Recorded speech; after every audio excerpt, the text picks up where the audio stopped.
Good morning, students. We are going to study history today from class 8, chapter 3rd, ruling the countryside. ग्रामीण क्षेत्र पर rule करना, शासन चलाना।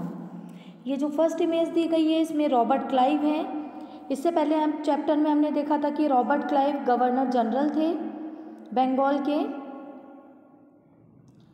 1765 में मुगल रूलर्स से दीवानी टैक्स जो राइट से जो अधिकार थे टैक्स कलेक्ट करने के वे ले रहे हैं। दीवानी राइट मीन्स होता है टैक्स कलेक्टिंग का जो राइट्स है, टैक्स को कलेक्ट करने का, इकट्ठा करने का अधिकार। The company becomes the diwan. जो कंपनी थी वो दीवान बन चुकी थी, कंपनी को दीवान की पोजीशन मिल गई थी। On 12 August 1765, the Mughal Emperor appointed the East India Company as the Diwan of Bengal. The actual event most probably took place in Robert Clive event. 12 अगस्त 1765 को मुगल एम्परर ने ईस्ट इंडिया कंपनी को बंगाल का दीवान appoint कर दिया था। जो actual event हुआ था वो रॉबर्ट क्लाइव के टेंट में हुआ था। With a few Englishman and Indians as witness, जहाँ पर कुछ इंग्लिशमैन और इंडियंस थे जो कि इस इवेंट के विटनेस थे। But in the painting about the event is shown as a majestic occasion taking place in a grand setting. The painter was commission by Clive to record the memorable event in Clive's life. The grant of Diwani clearly was one such event in British imagination. But जो painting में इसे एक majestic भव्य समारोह, majestic occasion के रूप में यहाँ पर शो किया गया है। ये इमेज एक पेंटर ने बनाई है जिसे रॉबर्ट क्लाइव ने अपनी लाइफ के मेमोरेबल इवेंट को जो पिक्चर्स हैं उनको पेंट करने के लिए कहा गया था, जिससे कि ये जो मेमोरेबल इवेंट हैं ये यादगार रहे। और ग्रैंड ऑफ दीवानी जो था एक ऐसा ही इवेंट था जो कि ब्रिटिशर्स के लिए एक ग्रेट इवेंट रहा होगा।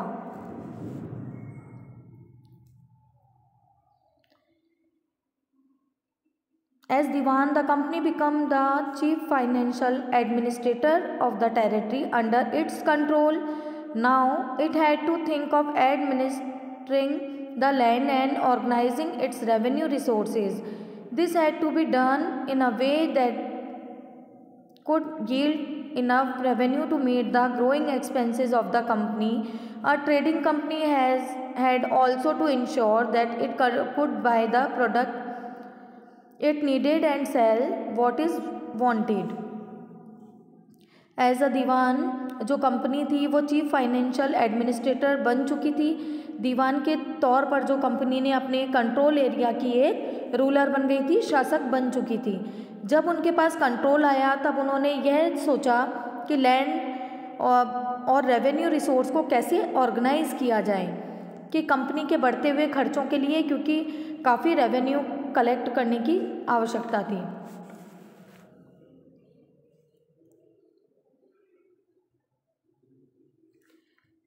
ट्रेडिंग कंपनी को भी ये इंश्योर करना था कि जिन थिंग्स की नीड है उन्हें बाय करे और जिनकी आवश्यकता नहीं उन्हें सेल कर दे।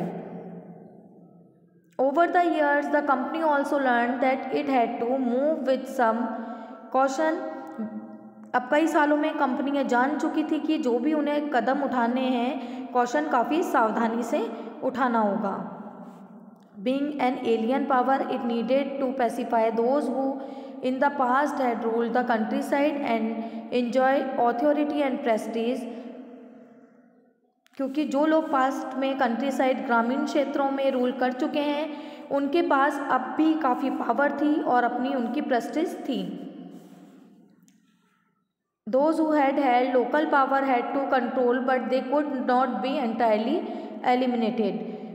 ऐसे जो पर्सन थे लोकल पावर में रह चुके थे कंट्री साइड एरिया पर, वो ये लोग रूल कर चुके थे, उन्हें कंट्रोल तो करना था, इम्पॉर्टेंट था, बट उनको एंटायरली एलिमिनेट करना, पूरी तरह से उन्हें नहीं हटाया जा सकता था। How was this to be done, ये कैसे किया गया था, ये वर्क कैसे हो सकते हैं। But in this chapter we will see how the company came to colonize the countryside, organize revenue resources, redefine the rights of people and produce the crops it wanted.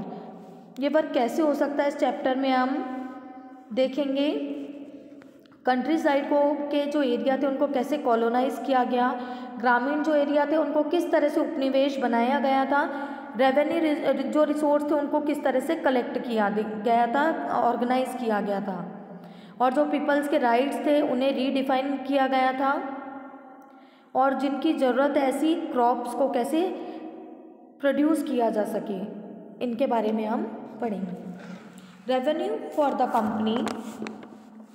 The company had become the diwan. जो company थी वो दीवान बन चुकी थी, but it still saw itself primarily as a trader.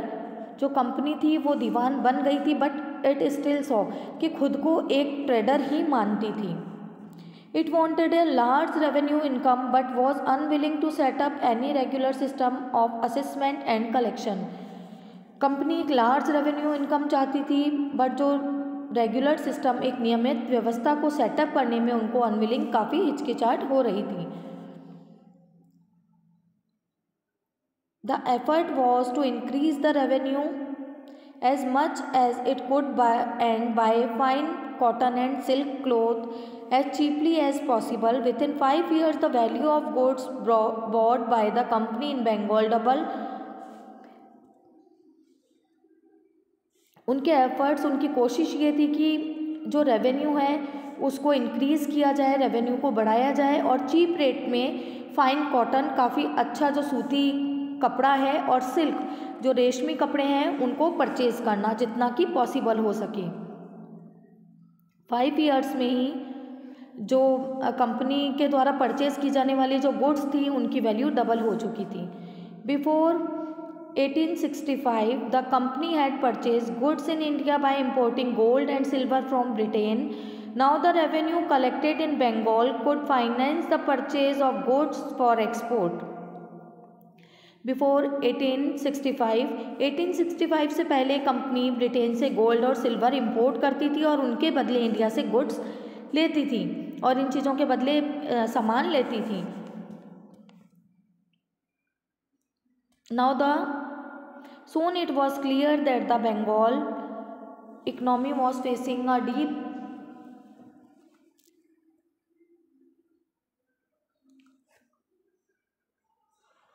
Now the revenue collected in Bengal could finance the purchase of goods and export. अब जो बंगाल से collect होने वाला रेवेन्यू था उनसे एक्सपोर्ट के लिए गुड्स को परचेज किया जा सकता था। Soon it was clear that the Bengal economy was facing deep crisis. Artisans were deserting village since they were being forced to sell their goods to the company at low prices. Peasants were unable to pay the dues that were being demanded from them. Artisanal production was in decline and agriculture cultivation showed signs of collapse. Then in 1770 a terrible famine killed 10 million people in Bengal. About 1/3 of the population was wiped out. जल्दी यह clear हो गया था कि बंगाल की economy जो है deep crisis, गहरे संकट को फेस कर रही है, सामना कर रही है। आर्टिसंस जो हैं, कारीगर, डिजर्टिंग, और जो कारीगर हैं वो गांव छोड़कर जा रहे हैं। They were being forced to sell their goods to the company at low prices. कारीगर को गांव इसलिए गांव छोड़कर जा रहे थे क्योंकि उन्हें अपना जो सामान था, अपना जो गुड्स था, कम रेट में कंपनी को फोर्सली सेल करना होता था। पीजेंट्स अनेबल, अपना जो ड्यूज़ है लगान को पे करने में अनेबल थे, जो कि उनसे डिमांड की जाती थी। आर्टिसनल जो प्रोडक्शन था डिक्लाइन उनका होता जा रहा था क्योंकि जो कारीगर हैं उनका प्रोडक्शन काफ़ी गिर रहा था, और एग्रीकल्चर के कोलैप्स होने से, चौपट होने के भी काफ़ी ऐसे साइन दिख रहे थे।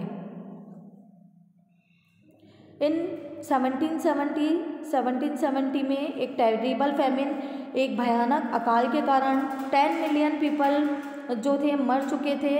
इस फेमिन में लगभग 1/3 जो पॉपुलेशन थी वो समाप्त हो चुकी थी।